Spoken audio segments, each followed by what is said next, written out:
Okay, let's start with the chanting.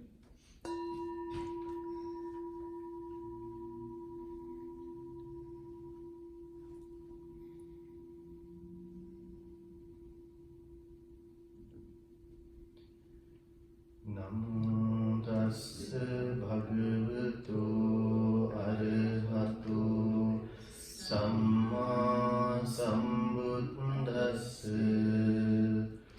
Namo tassa bhagavato arahato samma sambuddhassa. Namo tassa bhagavato arahato samma sambuddhassa.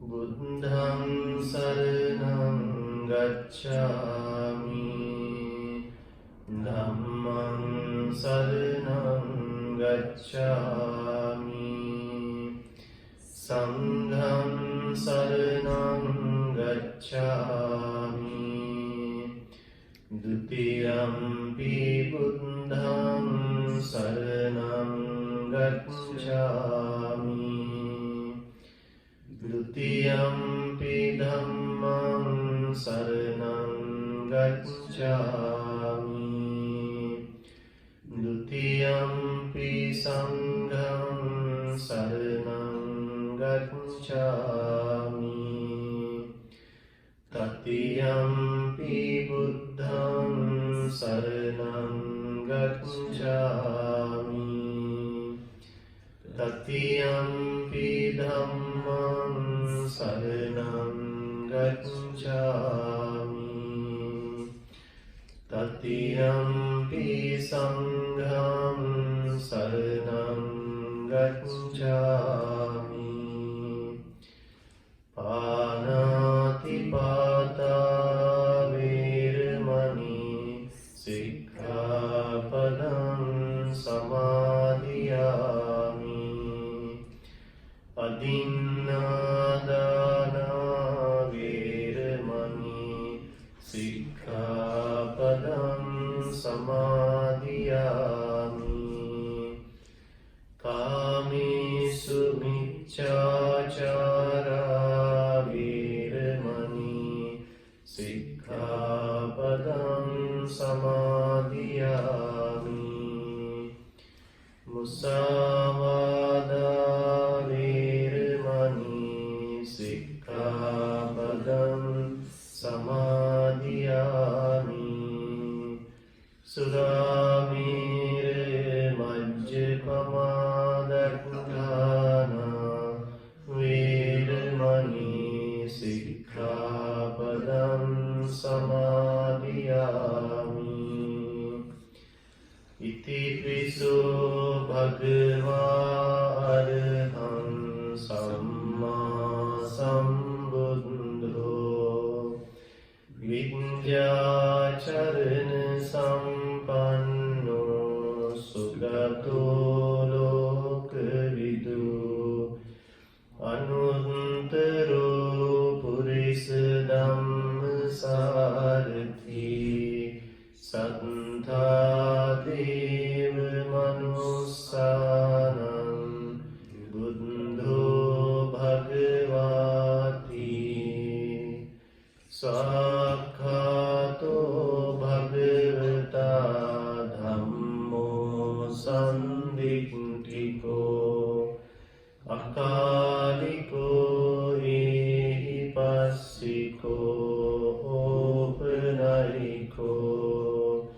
pacchantam veditabbo viññoti, supatipanno bhagavato sāvaka sangho, ujjupatipanno bhagavato sāvaka sangho, ñāyapatipanno bhagavato sāvaka sangho, sāmīci patipanno bhagavato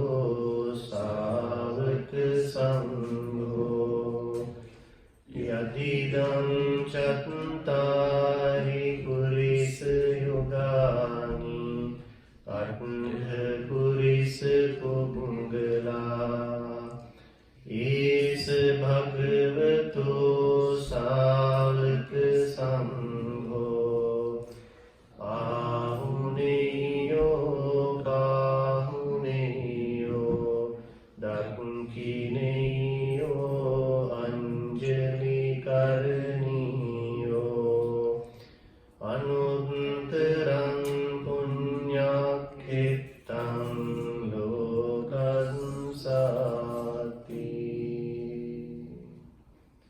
Sadhu, sadhu, sadhu.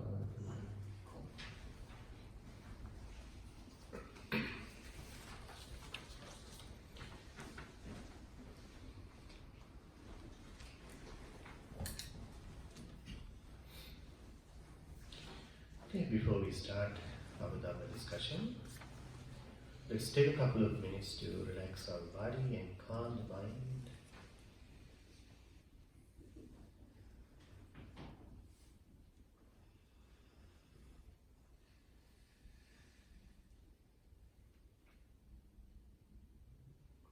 As you are sitting upright with gently closed eyes,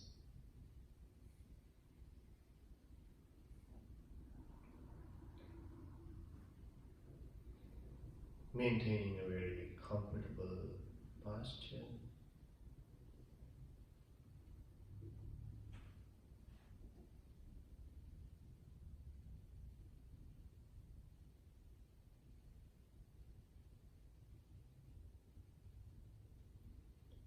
Understanding your posture the way you are seated.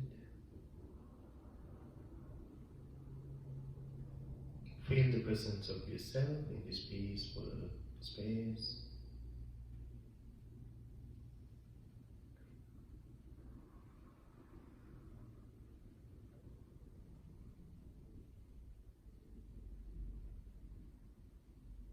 And taking a few deep inhalations and exhalations, releasing any tension and negative energies from your body.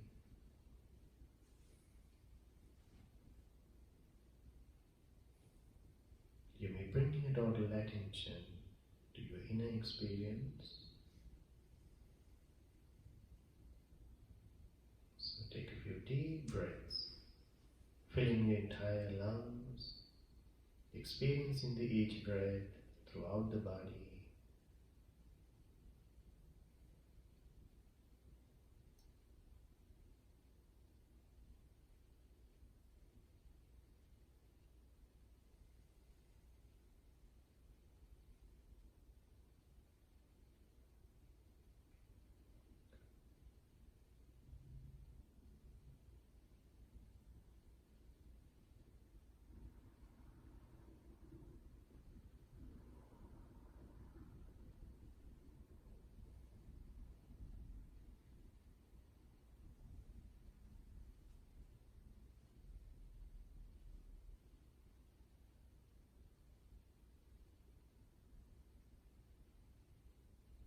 Feeling your entire body with the mind, being very friendly to yourself.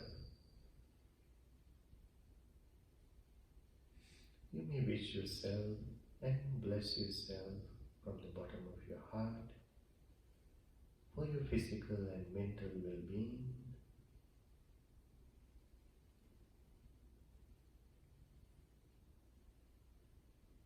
Repeating these positive, loving and compassionate thoughts and phrases again and again. Even understanding the meaning of these phrases, experiencing the qualities of love within yourself. May I be well. May I be happy. May I be relaxed. May I be peaceful.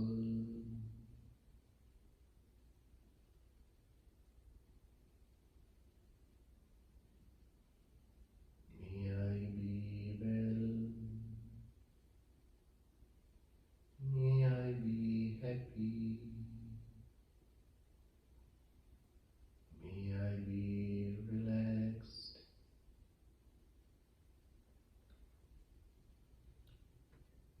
May I be peaceful.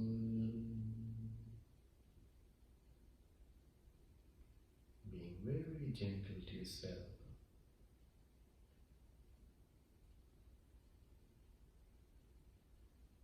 letting these positive vibrations of your own love and compassion, starting from your own heart,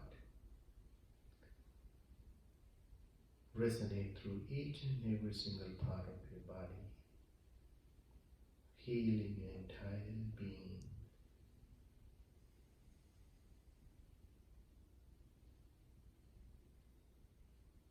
May I be well.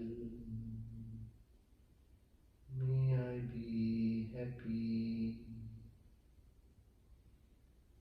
May I be relaxed.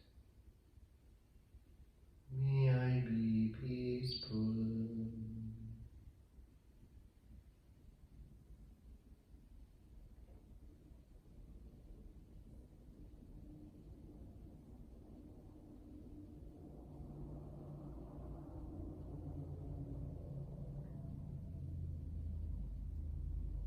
Even accepting yourself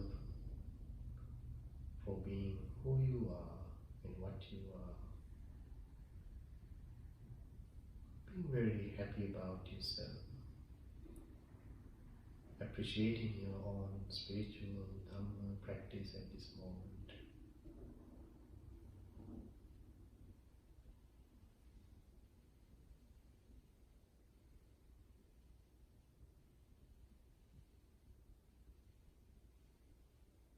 You are giving the best thing you can give to yourself.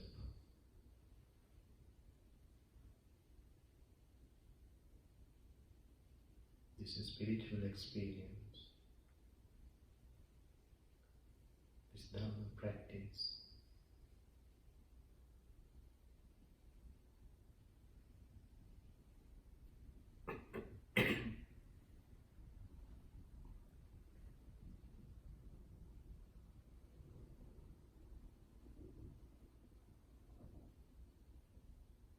Letting go of all other thoughts and memories. Try to fill your entire mind with the thoughts of love. May I be well. May I be happy. May I be relaxed. May I be peaceful.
Sadhu, sadhu, sadhu.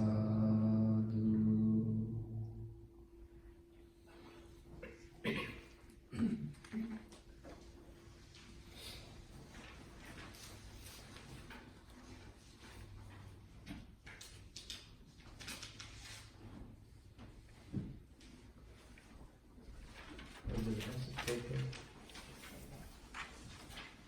Okay. I think everybody has a copy. Yes. Okay, let's start our Sutta discussion. So today I selected this very famous, very popular discourse, Sutta, Rōhitassa Sutta. This Sutta comes in the Samyutta Nikaya, connected discourses in the Tipitaka. So let's see how it goes. Okay. On one occasion, the Blessed One was staying near Savatthi in Jeta's Grove, Anathapindika's monastery.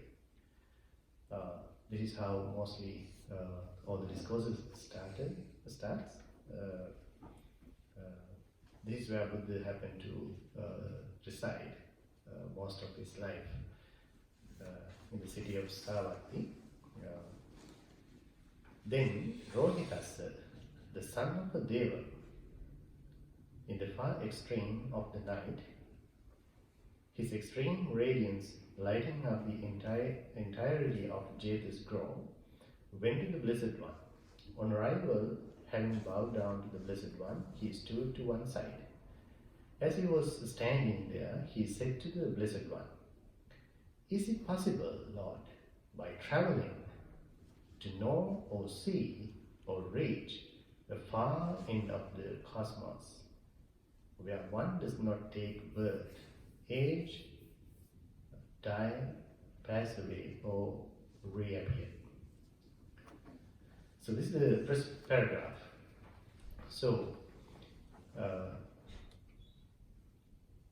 this Rōhitassa is a god, you may call it, a divine being, right?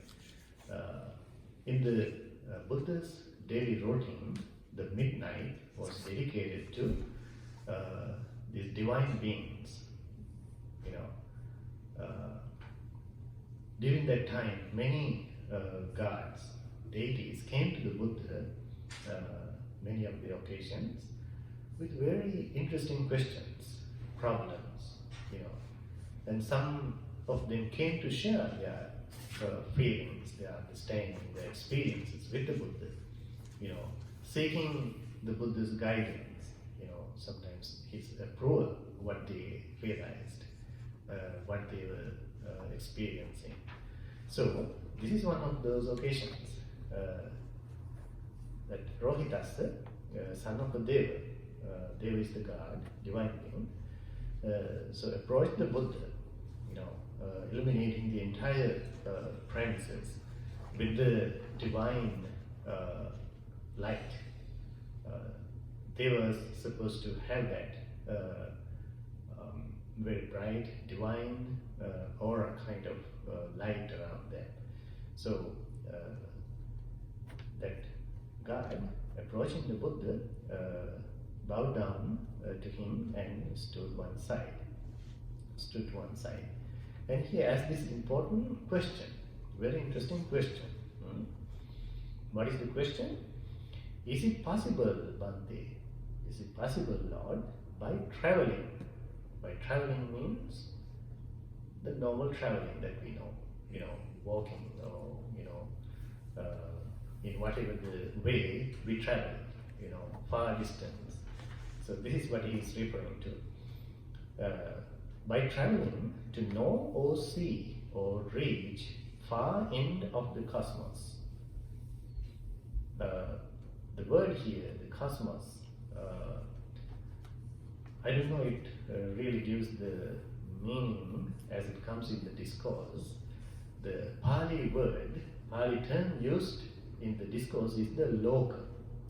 Loka means the world actually. Loka is the world. Okay.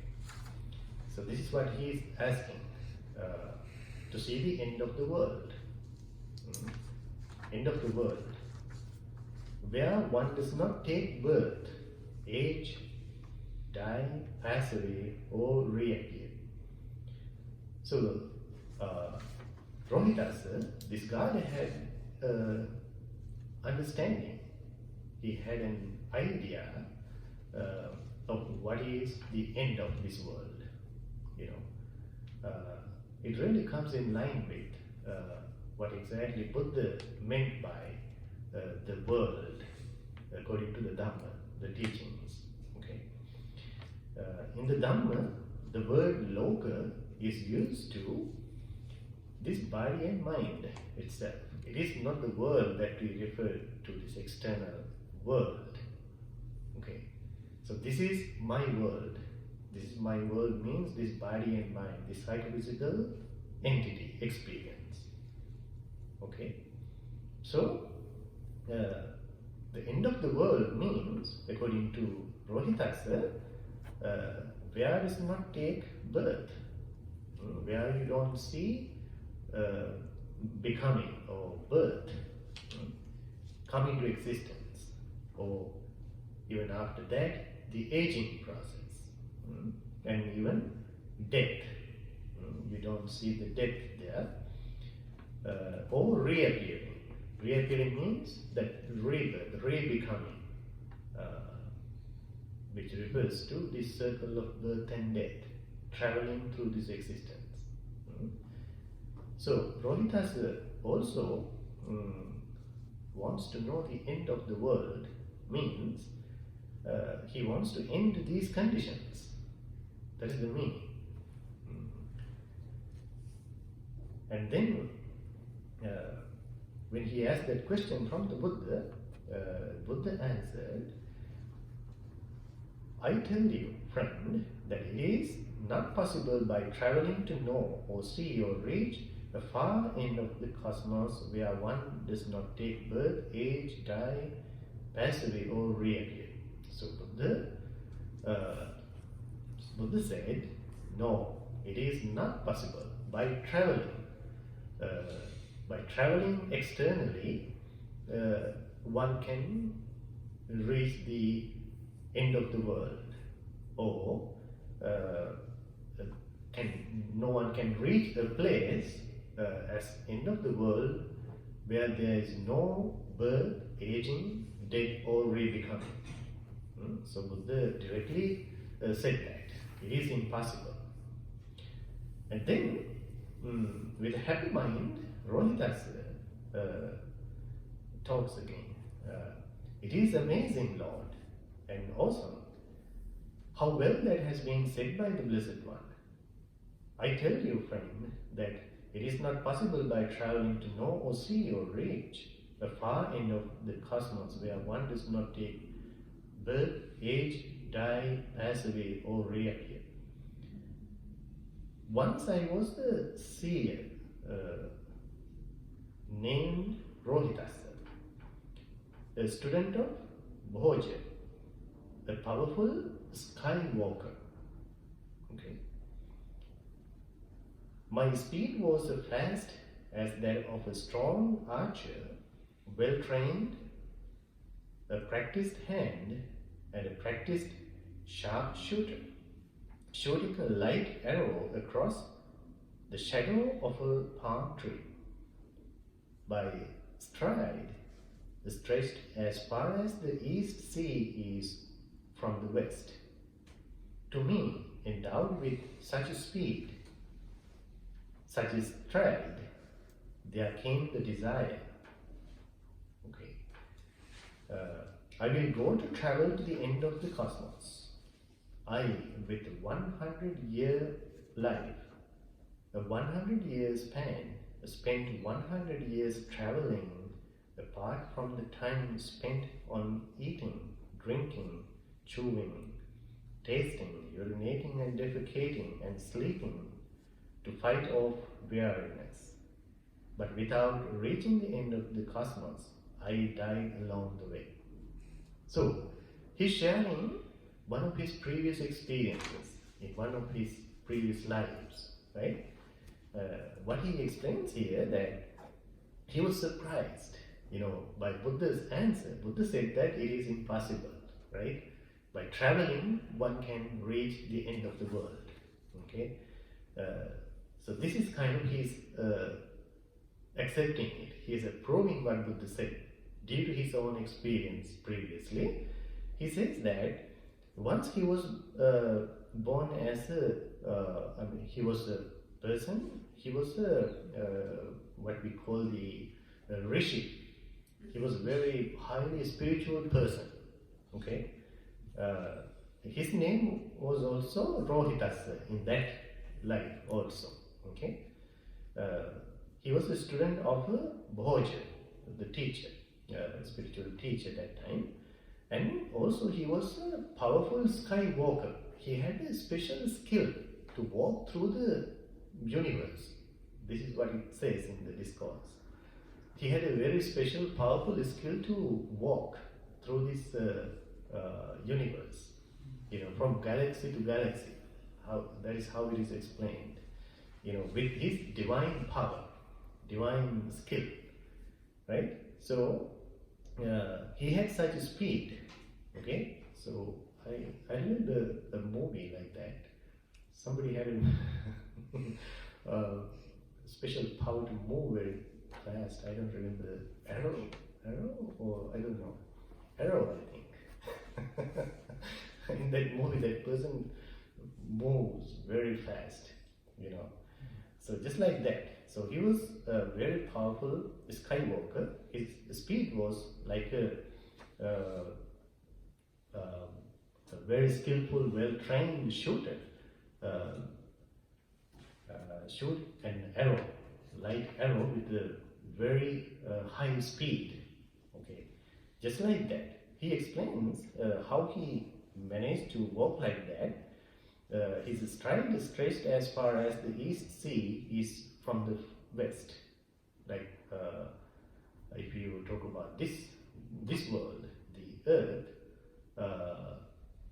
it is about the distance that he could stretch his stride. So that's how he walked, right?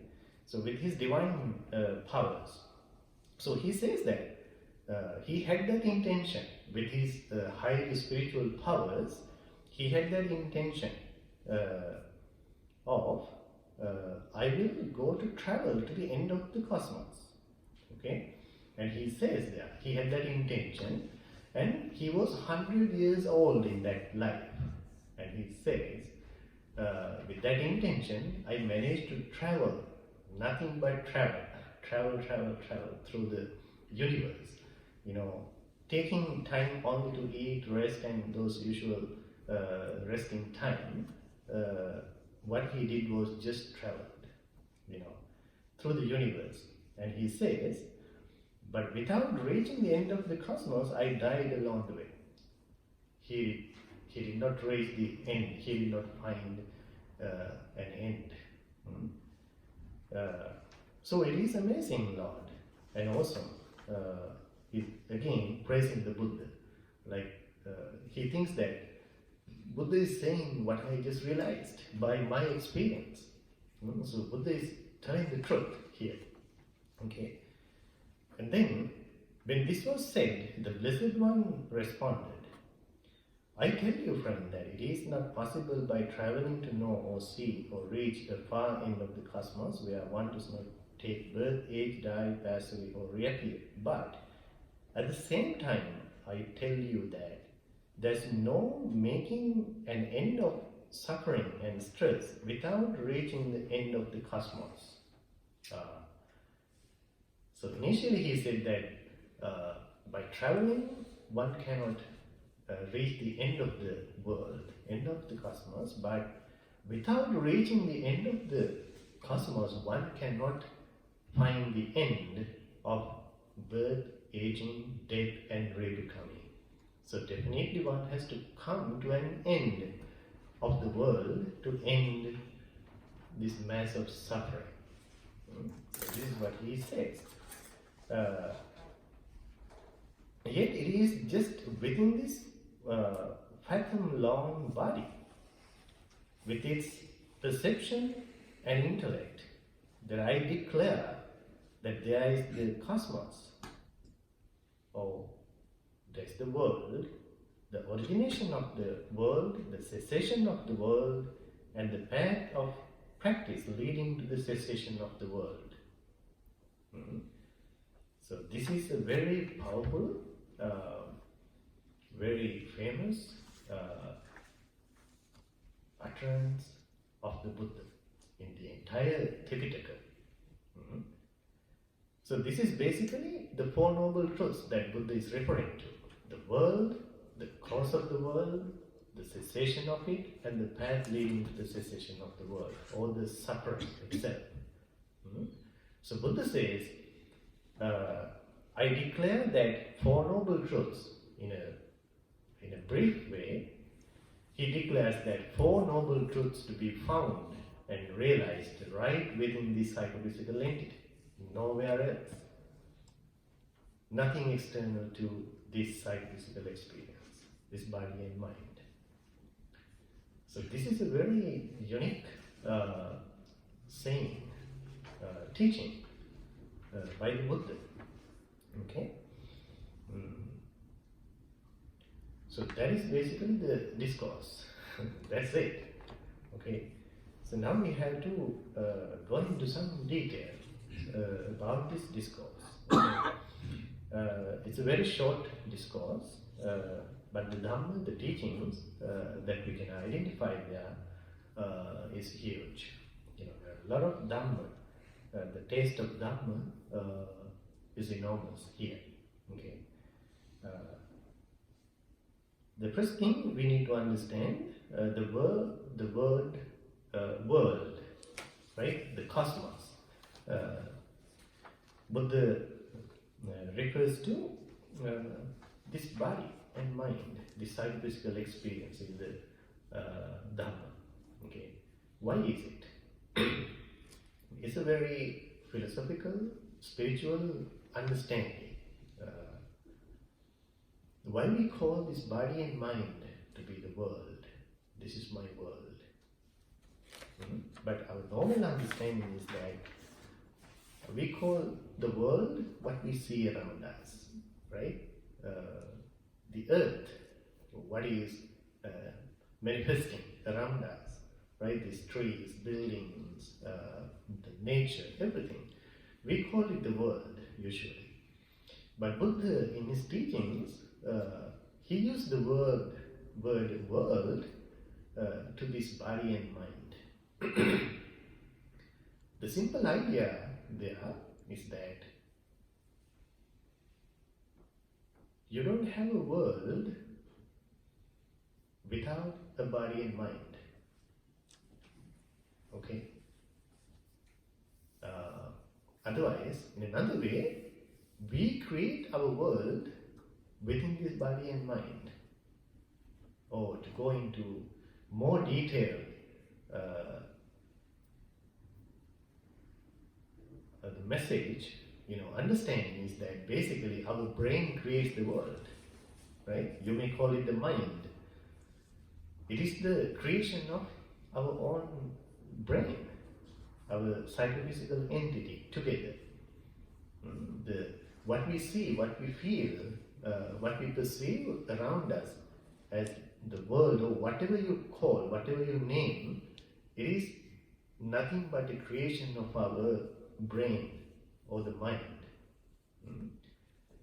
In many of the discourses, Lord Buddha happened to explain that long process, how we perceive things as a series of causes and effects, together with our sensory experiences, our sense doors, sense faculties, and what are subject to these sensory perceptions, sense faculties, such as form, sound, smell, taste, and touch. So these are the objects that are perceived through the sense faculties, right? So coming together with these two realities, what we identify as subjective and objective realities, we make sense out of this world. It is a creation of our own brain. It is happening in our brain. Okay. It's a long process, as it explains in the Dhamma. So you can go into some scientific knowledge, biological knowledge there, to understand how we perceive things, how we understand things eventually. So in that sense, Buddha identifies this body and mind to be the world. You don't feel, you don't experience, you don't perceive anything if you do not have a body and mind. Okay. Or in another way, as you understand the Dhamma and all these external things, our own creation in our brain, our body and mind, you can call this body and mind the ultimate summary of this entire universe. Okay? Because everything is here. Everything is between this body and mind. Whatever you understand as the world. Okay? And also, in a very special discourse, a sutta called Sabba, means everything. In that particular discourse, Buddha explains, I will tell you what is everything. Right? What is everything? What is everything means eyes, nose, ears, tongue, the body and mind, and what are perceived through these sensory experiences. Form, sounds, smell, taste, touch, and the thoughts. There's nothing beyond these in this universe. Therefore, it is called everything, Sabba in Pali. Nothing beyond these sensory faculties and what are experienced through these sensory experiences. Right? So in that sense also, this body and mind is our own world. And also it is relevant to say like that because we experience everything within this body and mind in this universe. In this world, we experience everything right within this body and mind. Anything to be a part of my experience, they all have to go through this body and mind. Otherwise, it is not my experience. Right? So, in that way, we can understand why Buddha called this body and mind as the world. So, end of the world means, according to Rōhitassa also, he wanted to find an end to these conditions. What are the conditions? Birth, aging, death, and rebecoming. Jati, Jara, Marana. Jati, Jara, Vyadi, Marana. These conditions in Pali. Why we want to be free from these conditions? They are the suffering. They are the inevitable suffering in our human experience, human life, or in all beings. These are the conditions that they are going through without their control. If they are traveling through this existence, if they are born, they all have to go through these conditions. So therefore, in the Dhamma, in the teachings, according to the Four Noble Truths, these conditions are realized, understood as the suffering. This is what makes us suffer in our life. So it can be elaborated into many different levels. What we are going through. Whatever you call stress, anxiety, depression. And all these things are results of these suffering. So the purpose of the Buddha's entire teachings, therefore, is to be free from these conditions. Suffering. That is the ultimate purpose or the goal of the spiritual path. Buddha's enlightenment is about ending this suffering. So that is the question Rōhitassa also came with. So he wanted to find the end of these problems, but he thought it would be achievable just by traveling through the universe. So this is a very special idea. How the normal world think. And I remember in the Middle East, in the ancient time, right? I don't remember the name of that person. He wanted to find the immortality. So he started traveling to the end of the world in the same way. You know, he took everything that he could take with him and he started wandering to reach the end, basically to seek the deathlessness. And he was not able to achieve that. He died, according to that story also. So this is how the normal world is interacting with the normal everyday life experience. Because we think that our happiness, our suffering, whatever the experience that we have, they are within this external world. So we can see that constantly how people are struggling to find whatever they are enjoying and even whatever they want to maintain in their life in the external world. They are worried too much and they are struggling to maintain that happiness or whatever these conditions that they are enjoying in the external world. But eventually, the eventual result is what? The frustration, disappointment, fear, worry, and all these things. Why? Because you cannot find that permanent happiness, these positive states in the external world. There's no such a thing in the universe. As a universal truth, everything is subject to change without our control. So if anyone is trying to find such a permanent existence of happiness or any positive state externally, they are going to end up in frustration and emotional suffering. So that is the nature. So we can see that in the normal world, in society,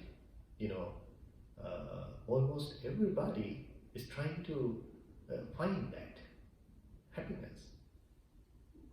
They think that their happiness is in money, the wealth, the cars, the big mansions, in relationships, all within all these external things. So it's a kind of it's a crazy experience. It's such a huge entanglement. We find ourselves linking to each and every condition. We have made this single experience so complex, so complicated. So as human beings, we all are entangled with these conditions, not being able to find and maintain a peaceful, happy state of mind within this ever-changing external world. Okay, we can see that as an ongoing process, and eventually we know that we all have to say goodbye one day. So that is the irony of this drama. It is definite. It is for sure that we all are going to fail in that battle. No one is going to win in that battle. We all are going to die, no matter who you are, who we are, what we are, where we are. We all are going to die one day. There's an end. So that is the ultimate truth. So the Buddha also started his spiritual journey with this ultimate question. What was his question? He also observed this ongoing suffering, negative conditions in human life. Birth, aging, sickness, and dying eventually. So there's no point of struggling like that, when we know there's an end. How short that time even, right? How many years, how many days you can count. So day by day, from moment to moment, we are reaching that ultimate experience, the death and dying. So Buddha wanted to find a place where there is no conditions like that. And that is what we call the immortality, right? I mean, if we are not dying, it's okay to even suffer, right? It's okay, because we are going to exist, we are going to live forever. So then it's okay, it's relevant to work so hard, right? Struggle like this. But we know that there's no such a thing. We cannot live forever. It is very temporary.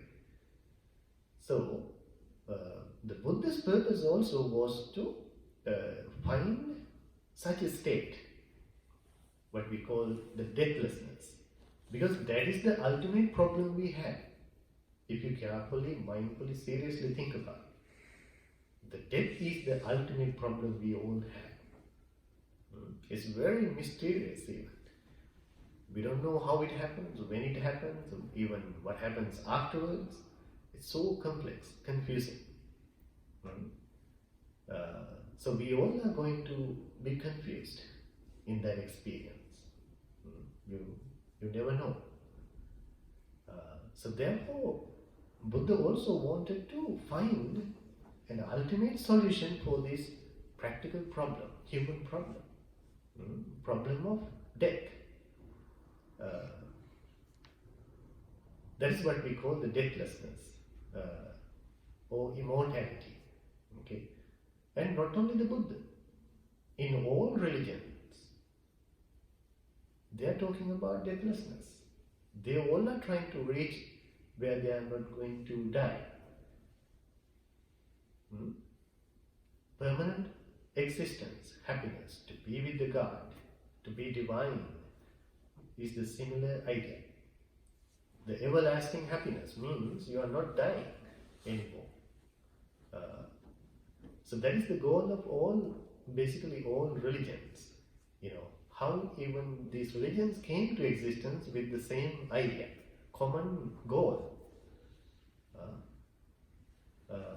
So even these complex religions that we find in the world today, even in the primitive levels, primitive time in the world history, they all observe that death is the problem.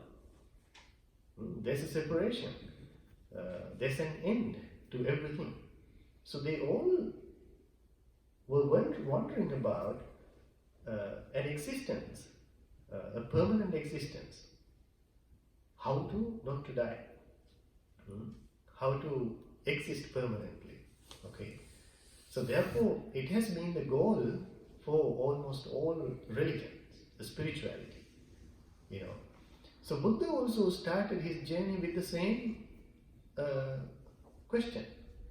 He also wanted to find a permanent existence or permanent happiness or complete freedom of all this suffering.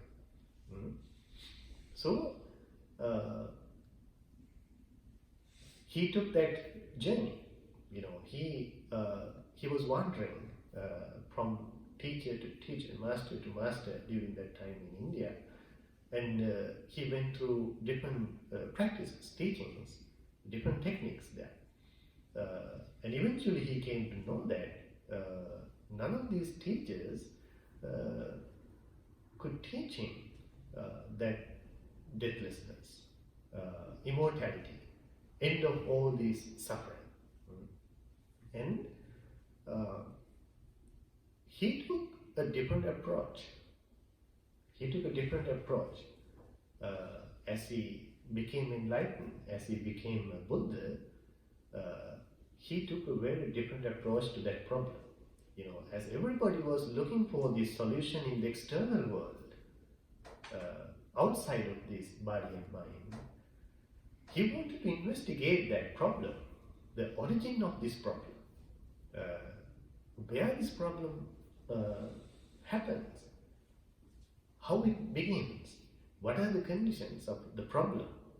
So this is how he understood, he happened to realize the Four Noble Truths. The first one is the problem, the suffering, right, according to the Four Noble Truths. For that, he had to go into deeper, subtle levels of this body and mind, this physical experience, which is our own world, right? So, in that spiritual investigation, in that spiritual research, he realized very important realities. So these realities are known as anicca, dukkha and anatta that we have been talking about here and there, right? Anicca, dukkha and anatta. Within this psychophysical experience, body and mind, whatever you identify within this body and mind, having no permanent existence at all. In every single level, in every single reality, everything is subject to change without our control. Okay. And if we get attached to any condition in that dynamic reality, we end up in suffering, frustration, worries, and suffering, emotional suffering eventually. So that is the second reality. So within these two realities of constant changing and unsatisfactory conditions, we can never find a permanent existence as a soul, as an atma, any single entity who is handling everything inside. There's no such a thing. This is what Buddha realized in that highly spiritual, internal spiritual journey through meditation. That's what we call the meditation. So he took that internal journey instead of the external journey, traveling through the universe. As he went deeper into this experience, this is what he realized. And he understood the problem,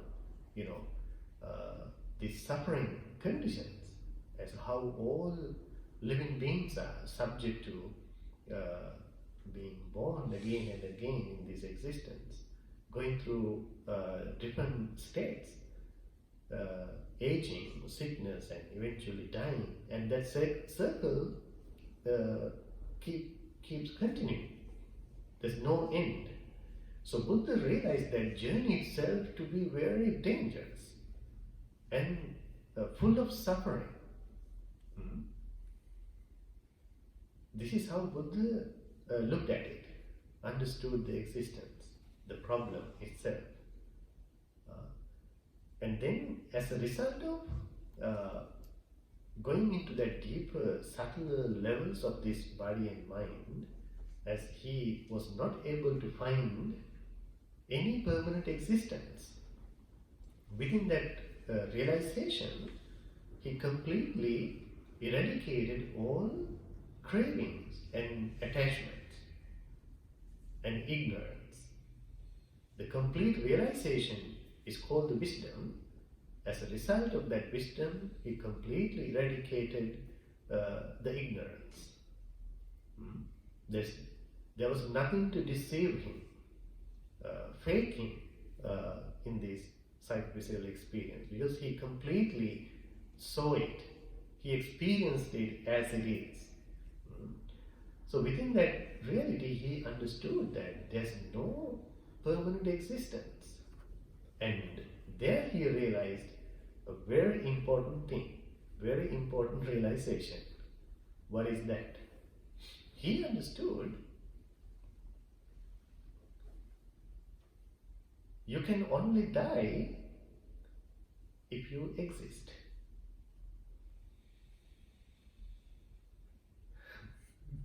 Do you get it? You can die only if you exist. Right? That is what Buddha realized. That is the miracle. That's the miracle he realized. Becoming enlightened, becoming a Buddha. This is what he understood, realized. In reality, that there is no person, there is no being, no one is existing here within this body and mind. So then how can you die?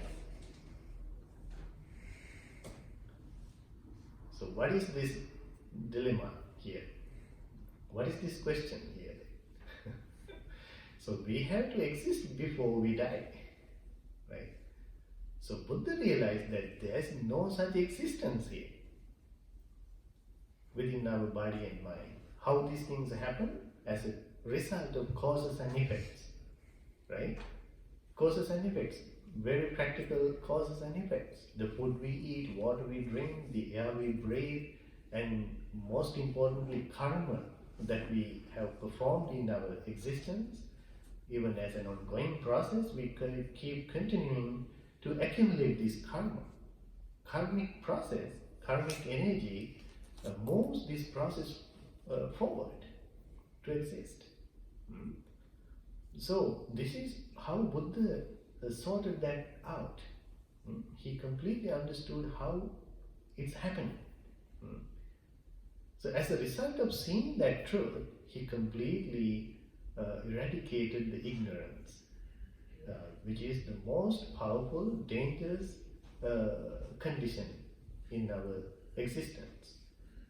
Ignorance is not being able to see the truth, the reality as it is.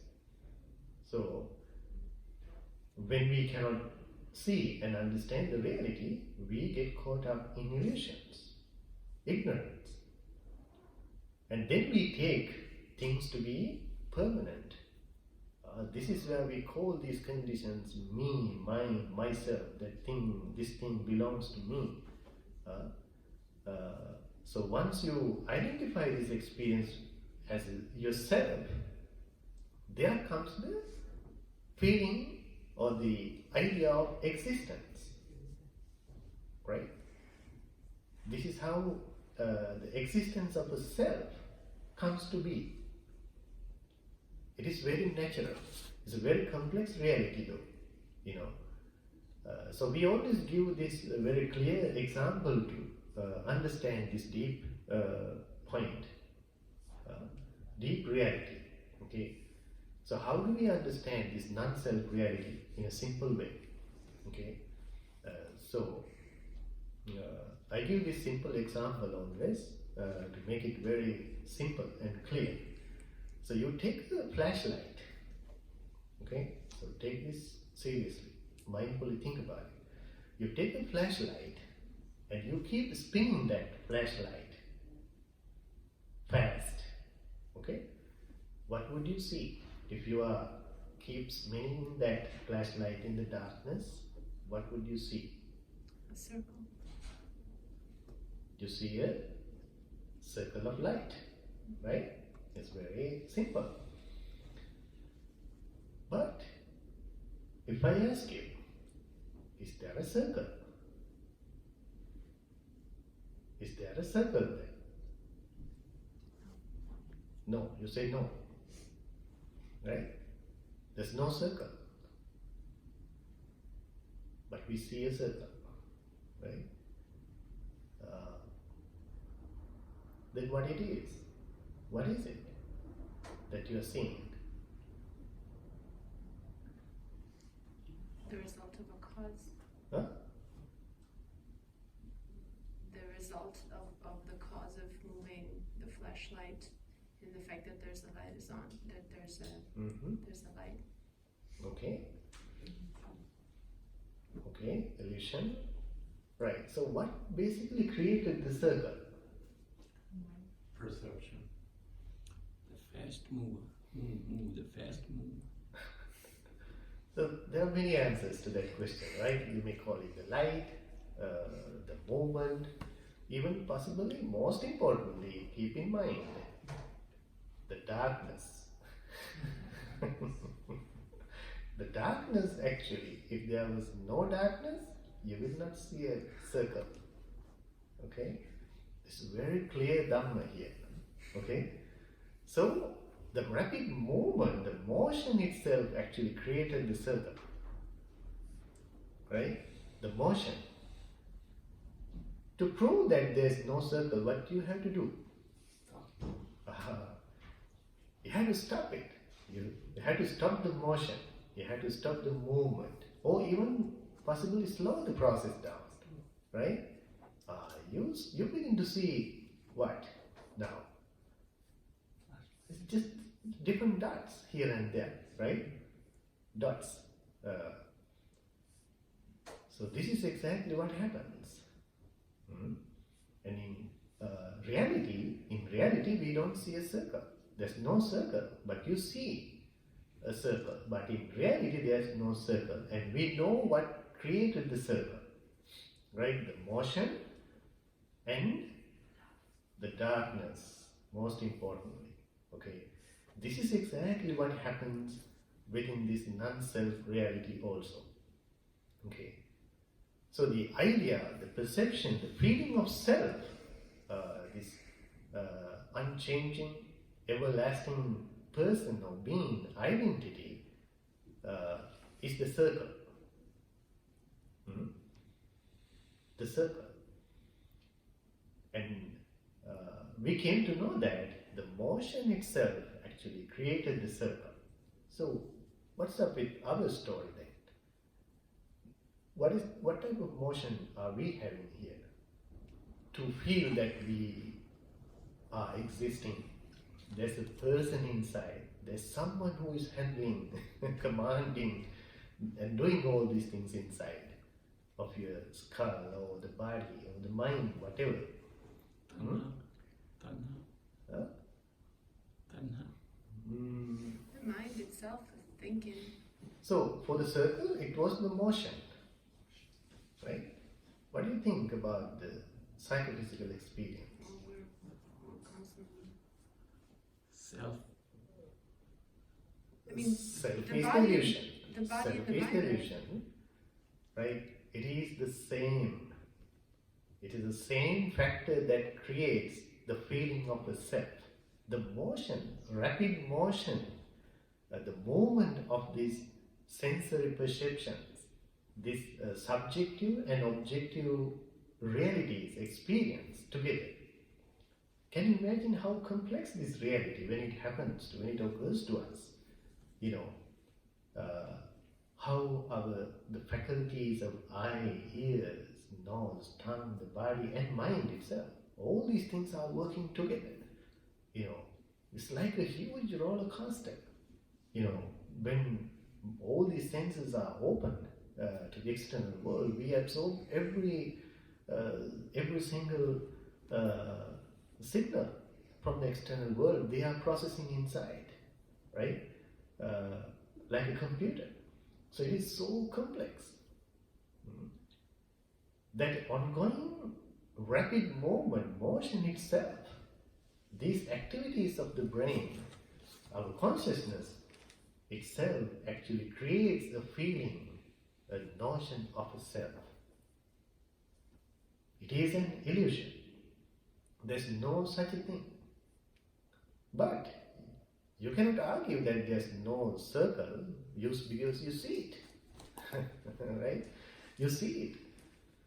Similarly here, right within this body and mind also you see a self who is doing all these things. It is the self. You can argue like that. But just like what we did to the circle to see that there is no circle,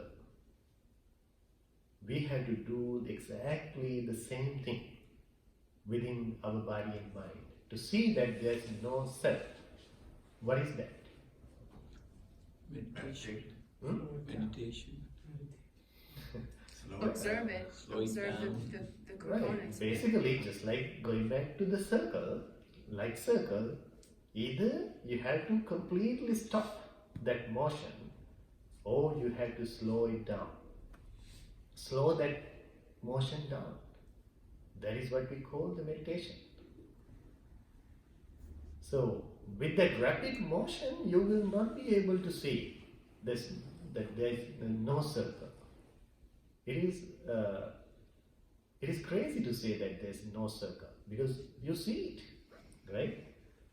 That is what happens in the superficial world, in this external world as we are dealing with, always, with our naked sensory experience.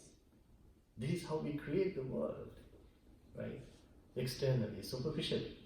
But to see that there's no such a thing, existence of a self, we have to go into the details of that process to see how it happens, how it takes place, what are the conditions of that creation of the self. For doing that, you have to slow this process down. That's where you need to calm yourself down. The physical body is very important. With a restless body, you cannot do that investigation. Your sensitivity to that deeper, subtler experience is disturbed, distracted. We call them the hindrances. So this is what we need to clear out. In the tranquilizing meditation, we try to calm ourselves down, to let go of these most superficial levels of disturbances. These are nothing but the emotions, emotional irritations, turbulences. So with such a disturbed mind, we cannot do that investigation. We cannot understand that there is no soul or self. It is impossible to see. So we have to go into a deeper level of that experience. That is where the meditation practice comes in handy. And then you begin to realize within that experience, as you practice the samadhi, the deeper concentration of the mind, and the insight meditation, the deeper analysis of this psychophysical experience. You keep dividing it. You keep dividing, breaking it down to small bits of pieces until you come to a point that you can never separate that anymore. That is the scientific approach, right? But Buddha did that in the spiritual world, spiritual level, within his highly spiritual consciousness, mind. So there he realized that not only within this body, but also within the mind itself, there's no such a permanent existence. Everything happens due to the presence of necessary conditions. That's what we call the causality, causes and effects. Hetu phala. This is how things happen. So Buddha, as he became enlightened in that deep spiritual investigation, practice of meditation, he happened to realize that there's no such a permanent existence here. So that complete realization itself became his immortality. Why? For you to die, you have to exist first. So if there's no existence, there's no death. According to the dependent origination, birth, aging, sickness and death can only be found if there is a permanent existence. Okay? You have to exist to go through all these conditions. If you come to realize that there's no such existence, just by realizing that itself, you become free from all these conditions. So basically, technically, what we have to do is, we have to understand there's no self, no permanent existence of a soul within this body and mind. It is an illusion. The motion itself would not create the circle, but the darkness has to be there. The darkness is what? According to the Dhamma, ignorance. Not being able to see the truth, the reality as it is. Then, the process how this circle is created is the ignorance and the craving. Because of the ignorance, you come to feel and experience, identify an existence of a self. Because of that self, you begin to crave. You begin to develop desire. Once you identify a self, you need to protect it. Protect it from the danger, harm, discrimination and all these things, suffering. So you would do anything to protect your ego, yourself. And that, therefore, has been the root cause for all conflicts, suffering and negativities in our everyday life. So this is actually the Buddhist psychology. The ultimate problem of all suffering, the cause of all suffering is the ignorance of accepting or feeling an existence of the self. So if you completely understand that there's no such a thing, not only absence of a soul or self, but also a realization of impermanence and suffering also has to be there, So when that complete realization is happening to us, that is the way to end all the suffering. So this is exactly what Buddha realized as the immortality, the deathlessness. What is the Buddhist deathlessness then? To realize that there is no one to die. Okay? There's no one to die in reality here. So how is it possible for us? Can we reach such a level as human beings? Is it possible? Yes. Yes. Yes.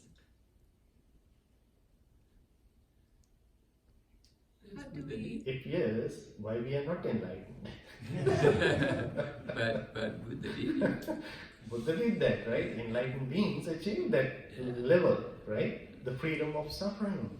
They reach the deathlessness, right? But why not us? Yes. Yeah, craving is strong. We still have that ignorance and craving. We have not been able to see that subtle, deeper reality within ourselves, right? So, then a practical question arises for you. If you do not know enough Dhamma, for many people, when they begin to learn the Dhamma, they get confused, totally confused about the entire practice. Why? What is the question? There's no self. What is the point of enlightenment if there is no one? Who is becoming enlightened? So you ruin the entire practice. right from the beginning. You ruin the purpose, the idea, whole purpose of this spiritual practice. That is a wrong question. You need to understand that. It's a wrong question.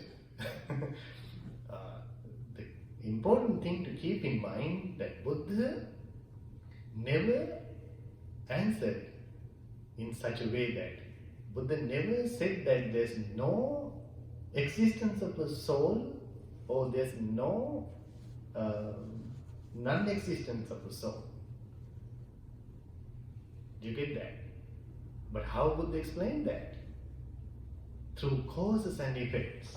This is how it happens according to the dependent origination. It happens as a process, as a causes and effects reality. Because we see a circle, how can you say there's no circle? It is manifesting, right? So we all feel that we are existing. No one can deny that. So Buddha's approach, Buddha's attitude was very unique. He didn't say yes or no. Because both answers are wrong. If you say yes, according to the reality, it is wrong. There's no circle, like circle, right? If you say no circle, it is wrong from the conventional reality, conventional truth that we are always dealing with in our everyday life. So Buddha's approach, Buddha's attitude was neither of these extremes. But Buddha explained it according to the dependent origination. How things happen as a result of causes and effects. This is very important thing to keep in mind. Because people, without knowing that, can get easily confused. As I said earlier, if you begin the path with non-self, you are going to mess it all. Right? So therefore, if you realize there's no self, what happens to you? You lose even yourself. Therefore, the enlightened ones are the biggest losers in this world. Right? They are in reality. Because they lost everything. They lost even themselves. There's no more to lose. Right? It is exactly. When you let go of yourself, you can never get hold onto anything. So this is how this practical problem of suffering is going to end. So this is not a magical world. This is not an imaginary reality. How can we use that knowledge, even realization, even to solve our problem in our everyday life? Right? When you think about how people are suffering in this world, being so serious, self-centered, having this endless craving, desire, taking things for granted, thinking that everything is going to be there forever. I'm going to be there, right? They are living like they are not going to die. They are going to be there forever. This is how they feel. So when you even rationally understand that point, that knowledge itself can solve many problems in your everyday life. Many problems that we are going through, even psychologically, especially in our normal world, society, it can be a powerful remedy, solution for many problems.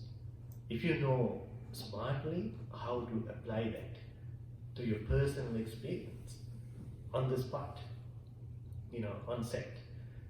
If you are really smart to apply that mindfully, whenever these conditions arise within yourself, if you can do that self-investigation in a meditative level with proper mindfulness,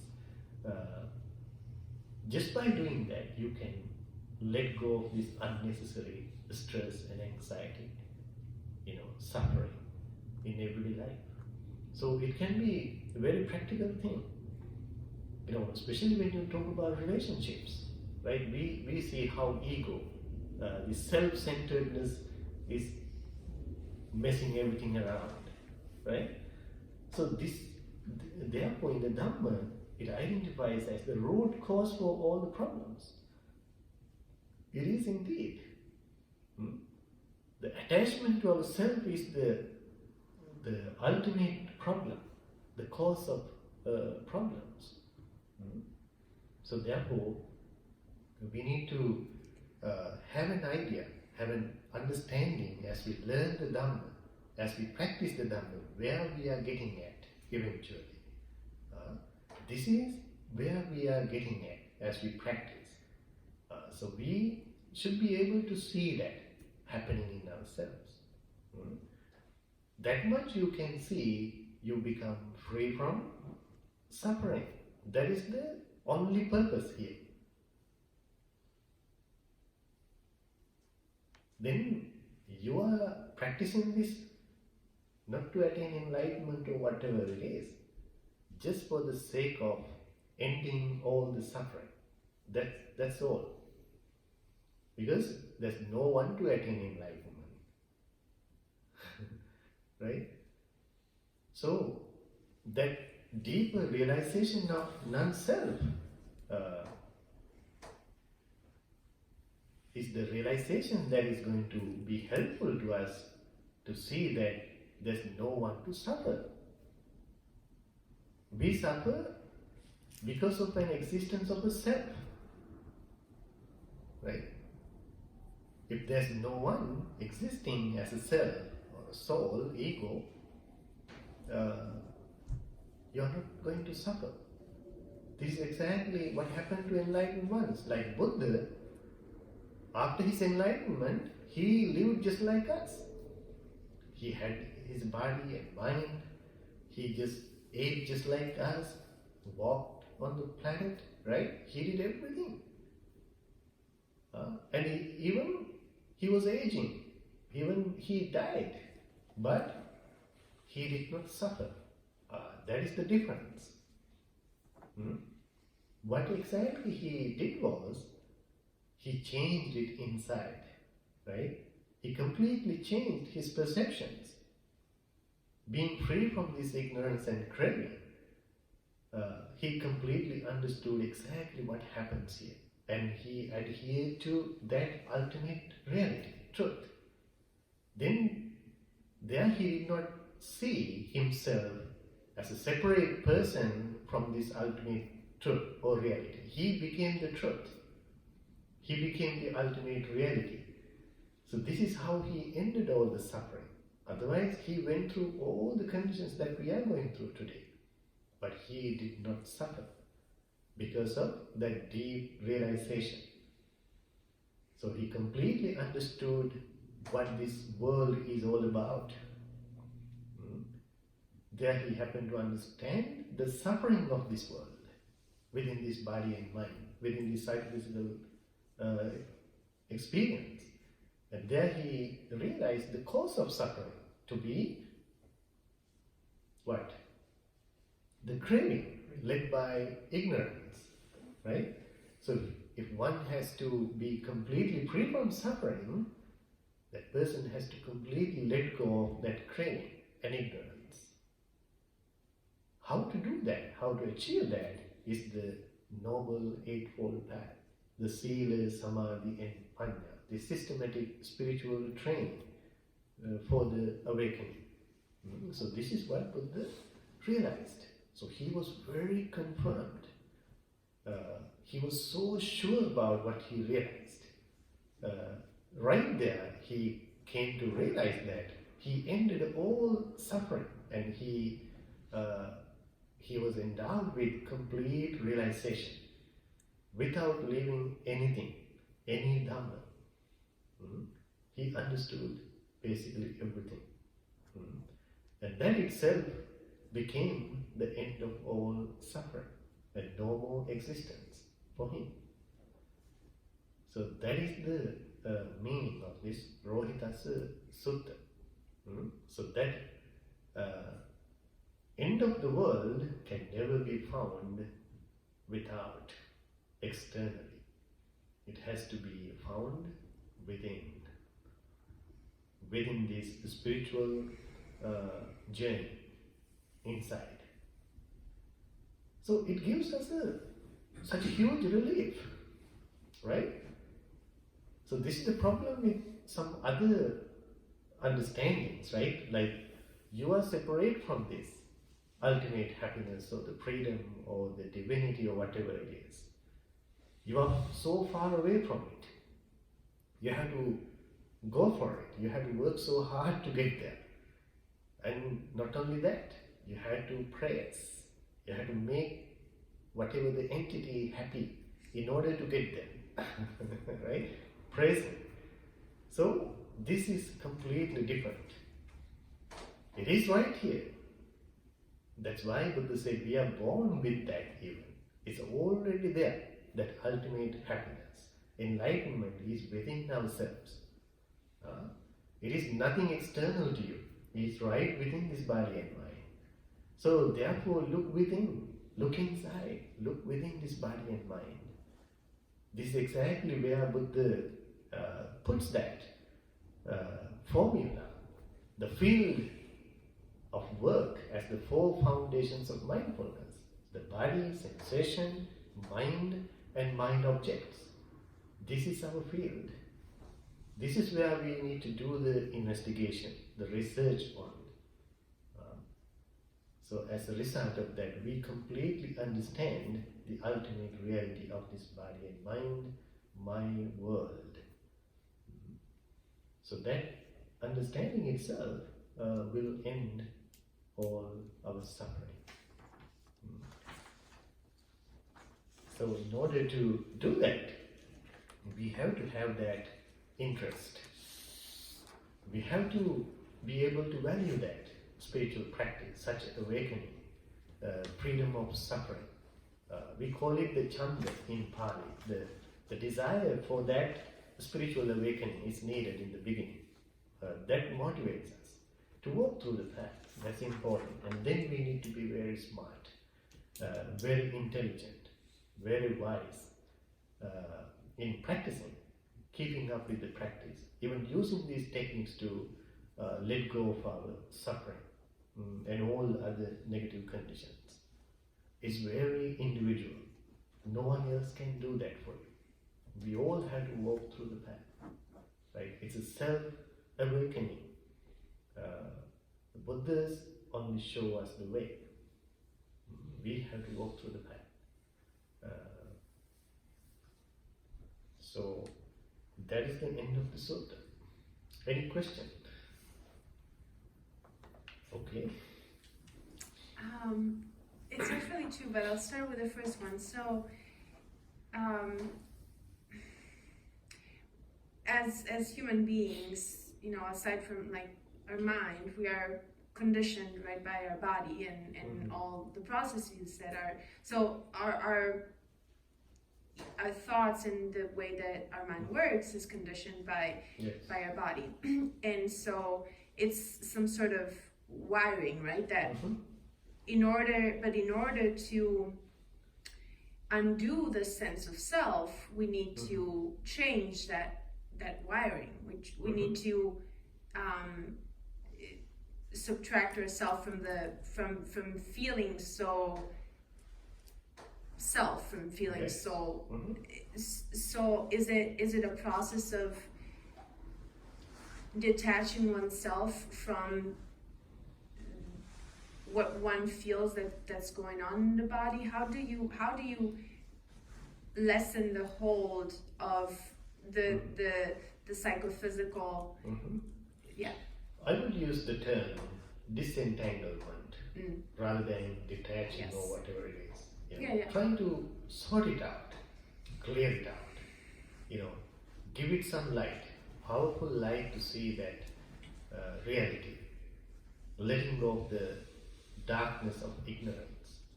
So this is how we make it clear, we understand. Is that clear?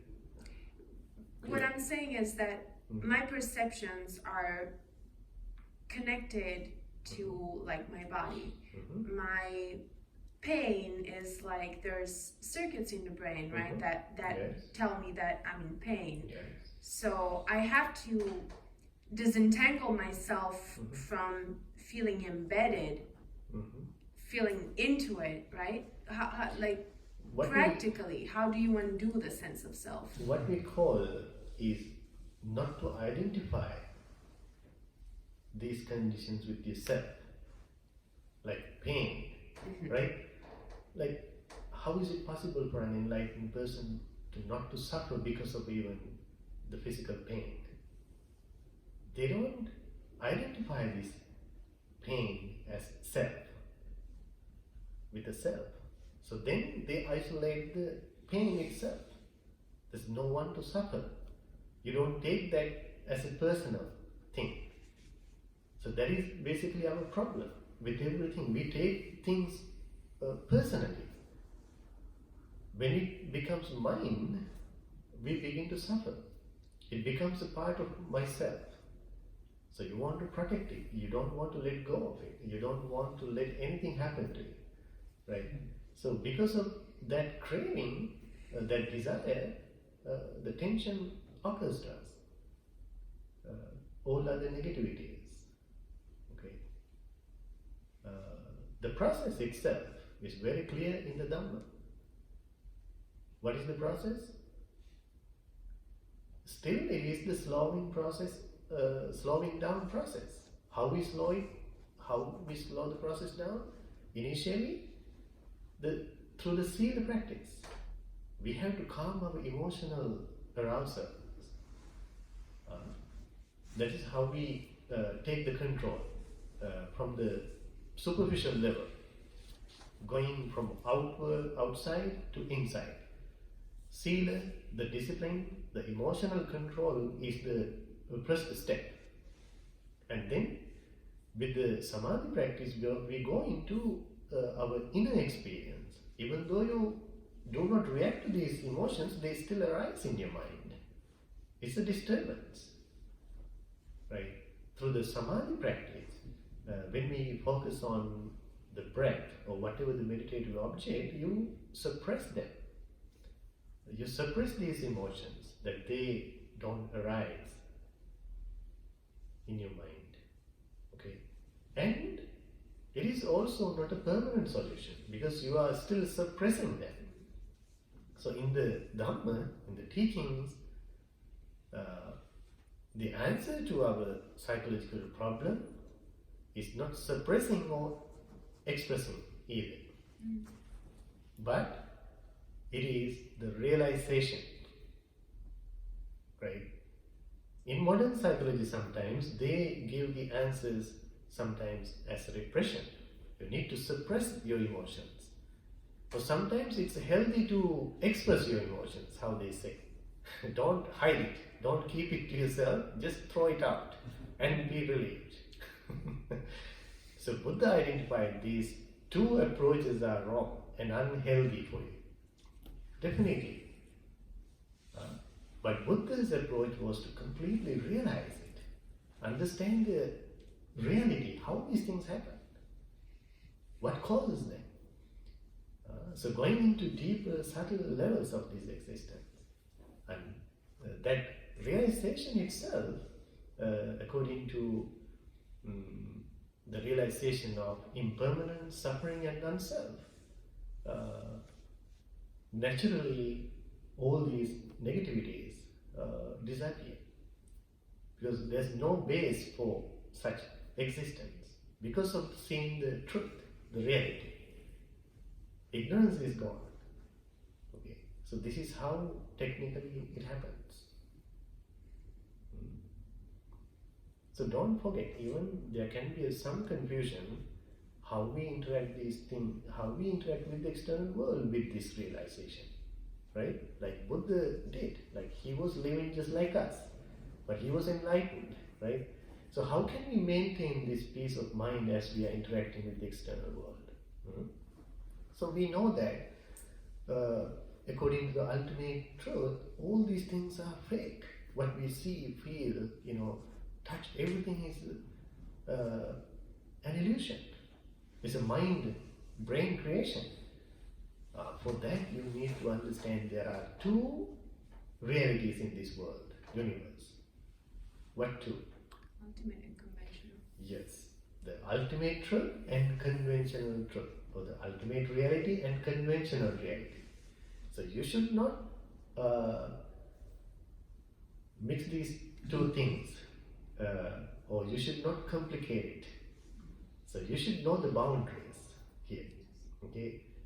ultimate reality, the realization of ultimate reality is just for the sake of ending your suffering part, unnecessary suffering. Okay, but we still interact with the external world according to the conventional reality, conventional truth. Buddha also did that. He even used the word me, mind.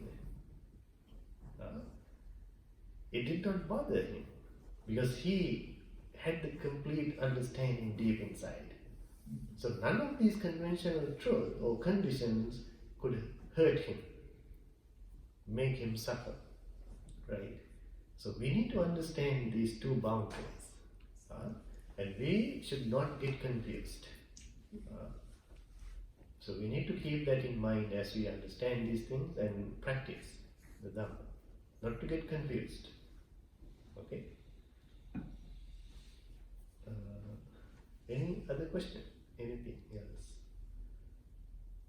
I know it's a little bit deep, but interesting, confusing, and practical sometimes, even though it is highly spiritual. It is our path, our practice. Therefore, it's always good to know, to talk about. Sorry. Yes. So I was reading something about mental proliferations. Yes, mental proliferation. Papancha. Bunch. Yes. So is that related to the try to cut off the mental proliferation? Yes, definitely. Yes. Because of not seeing the truth, we keep adding, creating thoughts, labels, ideas, beliefs, and all these things. These things are called the prapancha, mental proliferation. What is it? Mental proliferation. Yes. Yes. Sankhara. We call sankhara also the same. Sankhara. We create thoughts. So the reading I was reading said not just tanha, but what's the word? Those two together. Papancha, yes. Tanha and papancha. All these things are led by ignorance. Right? Okay. Alright. I think that will be good enough for today. And not to make you more confused. Alright, so let's end this here. And I hope you enjoyed it. And thank you very much for coming, and all the blessings to you. You may realize the Four Noble Truths. All the blessings to you. Sadhu, sadhu,